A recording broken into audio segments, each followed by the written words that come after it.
ক্রুশের পথে যিশুর যাত্রা। ক্রুশের পথ হলো জীবনের পথ। এটি নিজেকে অস্বীকার করার পথ। কারণ কেউ যদি আমার পশ্চাৎ আসিতে চায়, তাকে অবশ্যই নিজেকে অস্বীকার করতে হবে এবং প্রতিদিন তার নিজের ক্রুশ নিজের কাঁধে তুলে নিতে হবে এবং আমাকে অনুসরণ করতে হবে। যিশুকে অনুসরণ করার প্রতিটি পদক্ষেপ হলো জীবনের পথের প্রতিটি পদক্ষেপ নিজেকে অস্বীকার করার পদক্ষেপ। এই ক্রুশের পথ হলো প্রভু যিশুর কালভেরির পথে যাত্রার 14টি ঘটনা, যা আমাদের হৃদয় মনকে আন্দোলিত করে তোলে, তার মর্ম ব্যথার কথা আমাদের স্মরণ করিয়ে দেয়। ক্রুশের পথের ধ্যানে প্রথম হলো পিলাত যিশুর মৃত্যুদণ্ড ঘোষণা করেন। প্রভু যিশু যখন গেতসিমানি বাগানে তীব্র যন্ত্রণার মধ্য দিয়ে প্রার্থনায় রত ছিলেন, তিনি প্রার্থনা শেষ করলেন, আর তখনই মহাযাজকের দলবল এবং সেনাবাহিনী উপস্থিত। তারা প্রভুকে ধরল এবং ধরে নিয়ে তারা মহাযাজকের কাছে নিয়ে গেল বিচারের জন্য। আর তারা অনেক মিথ্যা সাক্ষী জড়ো করল, যিশুর বিরুদ্ধে দাঁড় করিয়ে দিল। মহাযাজক কায়ফার উপস্থিতিতে যিহুদি মহাসভা সেনহাডিনে যিশুর বিচার হয়। প্রধান যাজক ও মহাসভা শেষ পর্যন্ত যিশুকে বেঁধে রাজা পিলাতের কাছে নিয়ে যায়। পিলাতের কাছে যখন যিশুকে নিয়ে যাওয়া হলো, পিলাত যিশুকে প্রশ্ন করল, তুমি কি যিহুদিদের রাজা? তখন প্রভু উত্তর করলেন, আমি বলিনি, তুমিই বললে। পিলাত দেখলেন যিশুর এমন কোনো দোষ নেই যে তাকে শাস্তি দেওয়ার যোগ্য, তাই তিনি তাকে ছেড়ে দিতে চাইলেন। কিন্তু বিপুল জনতা তারা চিৎকার করে বলল, ওকে ক্রুশে দাও। আর সেই পরিস্থিতিতে রাজা পিলাত তিনি জনগণের সমর্থন করলেন এবং জনগণকে খুশি করার জন্য তিনি যিশুকে ক্রুশবিদ্ধ করার আদেশ জারি করলেন। রাজা পিলাত বিচার শুনিয়ে দিলে পর প্রভুর কাঁধে একটা বিশাল ভারী ক্রুশ চাপিয়ে দেওয়া হয়, আর ওই ভারী ক্রুশ বইতে বইতে তিনি কালভেরির পথে এগিয়ে চললেন। যেই ক্রুশে তিনি নিজে বৃদ্ধ হতে চলেছেন, সেই ক্রুশকে তিনি নিজের কাঁধে বহন করলেন। ভারী ক্রুশ নিয়ে তিনি যখন কালভেরির পথে এগিয়ে চলছেন, সেনারা তাকে বিদ্রূপ করছে, তাকে কাঁটার চাবুক দিয়ে মারছে, কেউ লাথি মারছে। সেনাদের তীব্র প্রহার ক্ষতবিক্ষত হয়ে গেছে তার দেহটি, ঝরে পড়ছে রক্ত। ভারী ক্রুশ কাঠ নিয়ে যেতে যেতে টলতে টলতে তিনি মাটিতে লুটিয়ে পড়লেন। আবার তাকে তুলে তার কাঁধে সেই ক্রুশখানি আবার চাপিয়ে দেওয়া হলো। তিনি এগিয়ে চলেছেন, যেতে যেতে তার সাক্ষাৎ হলো সেই মা মরিয়মের সাথে। মাতা মরিয়ম যখন ছেলেকে দেখলেন, তার করুণ পরিস্থিতি, অসহ্য যন্ত্রণার মধ্যে তিনি কষ্ট পাচ্ছেন, তার বুকটা ফেটে গেল বেদনায়। তবুও তিনি জানতেন কেন তিনি এই ব্যথা সকল বহন করছেন। প্রভু এতটাই ক্লান্ত অবসন্ন হয়ে পড়েছেন, সেই ক্রুশটা তার জন্য অনেক ভারী ছিল। তাই রোমান সেনারা সেই পথ দিয়ে যাচ্ছিল, একজন যুবক কুরিনি সিমনকে ধরল যিশুর ক্রুশখানা বহন করার জন্য।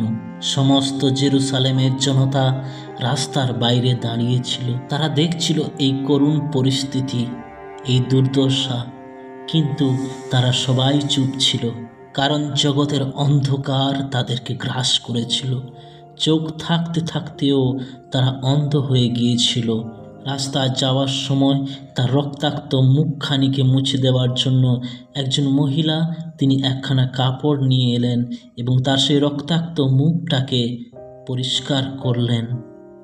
যে প্রভু সেবা করতে এসেছিলেন, সেবা পেতে আসেনি, কিন্তু কত সৌভাগ্যবান সেই নারী যে গিয়ে এসেছিল প্রভুর সেবা করতে। রাস্তায় যেতে যেতে দ্বিতীয়বারের জন্য প্রভু যীশু মাটিতে পড়ে যান, কারণ তার চরণখানি ব্যথায় ভারী হয়ে গিয়েছিল। তাই টলতে টলতে তিনি মাটিতে দ্বিতীয়বারের জন্য লুটিয়ে পড়লেন।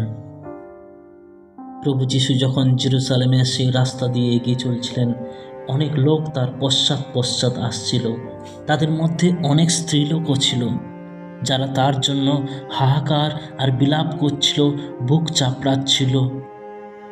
যীশু তাদের দিকে তাকিয়ে বলেছিলেন, হে জেরুজালেমের কন্যাগণ, আমার জন্য কাঁদিও না, বরং নিজেদের এবং নিজেদের সন্তান সন্ততিদের জন্য কাঁদো। কেননা এমন সময় আসছে, যে সময়ে লোকে বলিবে, ধন্য সেই স্ত্রী লোকেরা যাহারা বন্ধ্যা, যাহাদের উদর কখনো প্রসব করে নাই, যাহাদের স্তন কখনো দুগ্ধ দেয় নাই। কারণ সেই দিন খুব বিভৎস হতে চলেছে।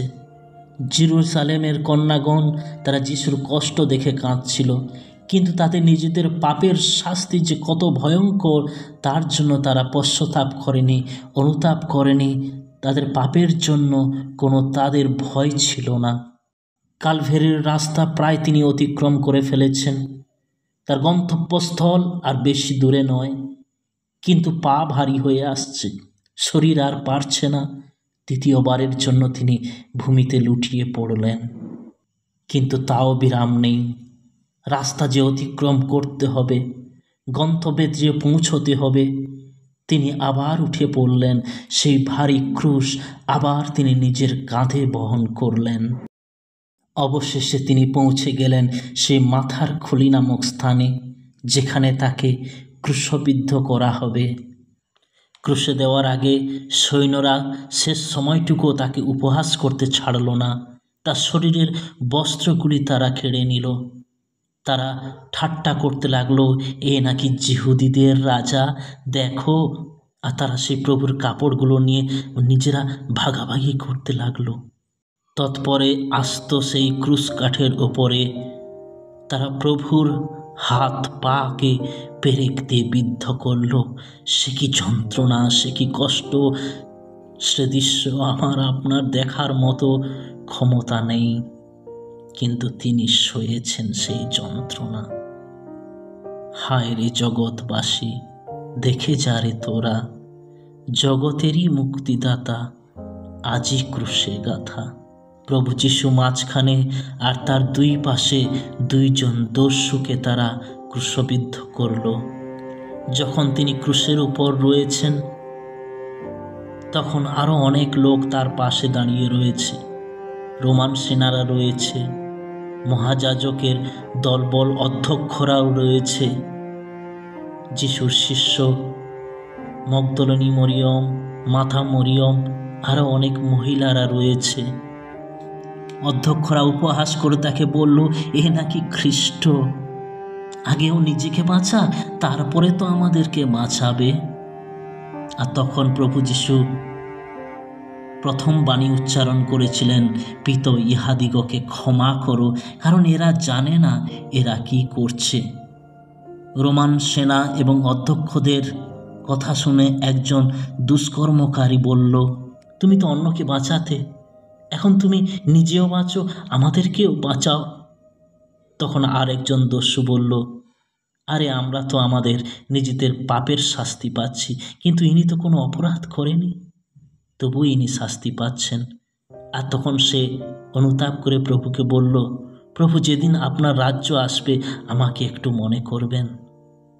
তখন প্রভু তাকে সেখানেই কথা দিয়েছিল, আজই তুমি আমার সাথে পরম দেশে যাইবে।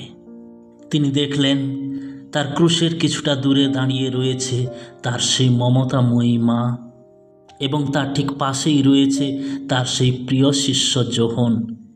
তিনি মাতা মরিয়মকে বললেন, আজ থেকে যোহনই তোমার সন্তান। আর সেইরূপ যোহনকেও তিনি বললেন, আজ থেকে আমার মা তোমার মা, তুমি তার দায়িত্ব নিও। তৎপরে তিনি অনুভব করলেন তিনি নিঃসঙ্গ, একাকিত্বের অন্ধকারে তিনি ডুবে গিয়েছিলেন। পরমপিতা পরমেশ্বর তার হাতখানি ছেড়ে দিয়েছিল, কারণ পাপ তাকে গ্রাস করে নিয়েছিল। পিতা পরমেশ্বর তিনি পবিত্র, তাই পাপের সাথে কোনো তার সম্পর্ক থাকতে পারে না। তাই কিছুটা সময়ের জন্য তিনি তার নিজের একমাত্র পুত্রকেও তিনি ভুলে গিয়েছিলেন, তার হাতখানি তিনি ছেড়ে দিয়েছিলেন। তাই প্রভু খুব একা হয়ে গিয়েছিলেন। তাই তিনি বিষণ্ণ সুরে বলেছিলেন, এলি এলি লামা সবক্তানি, ঈশ্বর আমার, তুমি কেন আমাকে পরিত্যাগ করেছ? তারপর তিনি উচ্চারণ করেছিলেন, আমার পিপাসা পাইয়াছে।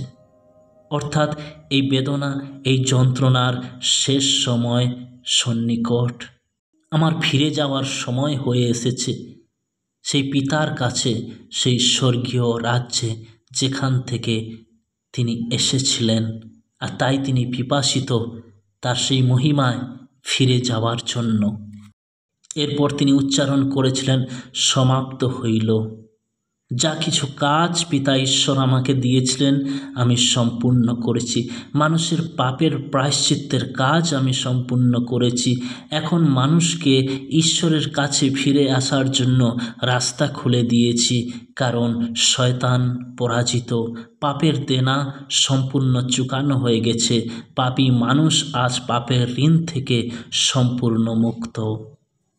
তারপর তিনি তার শেষ নিঃশ্বাস ত্যাগ করলেন এই বাণী বলে, পিতো, তোমার হাতে আমি আমার আত্মা সমর্পণ করি। তার শেষ নিঃশ্বাস ত্যাগ করার সঙ্গে সঙ্গে সারা পৃথিবী অন্ধকারে আচ্ছন্ন হয়ে গেল। হে মানব ত্রাতা প্রভু যীশু খ্রিস্ট, আমরা আপনার ধন্যবাদ করি, কারণ আপনার মৃত্যুর মধ্য দিয়ে পাপী মানুষ পাপের ক্ষমা পেয়েছে।